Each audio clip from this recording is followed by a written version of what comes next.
বিএনপির ভারপ্রাপ্ত চেয়ারম্যান তারেক রহমানের বিরুদ্ধে দায়ের করা চাঁদাবাজির 4টি মামলা বাতিল করেন হাইকোর্ট। মামলা বাতিল সংক্রান্ত হাইকোর্টের রায়ের বিরুদ্ধে লিভ টু আপিল করেছে রাষ্ট্রপক্ষ। জ্যেষ্ঠ বিচারপতি মোহাম্মদ আশফাকুল ইসলামের নেতৃত্বাধীন আপিল বিভাগের 4 বিচারপতি বেঞ্চে এসব আবেদনের উপর শুনানি করা হবে।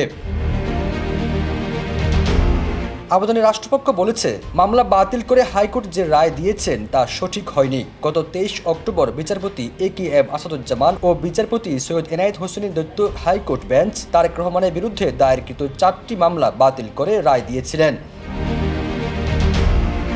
111-এর সময় তারেক রহমানের বিরুদ্ধে হওয়া চাঁদাবাজির ওই 4টি মামলা খারিজ করেন হাইকোর্ট। এক ব্রিফিংয়ে তারেক রহমানের আইনজীবী ব্যারিস্টার মাহমুদুদ্দিন খোকন ও ব্যারিস্টার কায়সার কামাল ওই দিন জানান, আইনি প্রক্রিয়ার মাধ্যমেই মামলা সুরাহা করতে চান তারেক রহমান।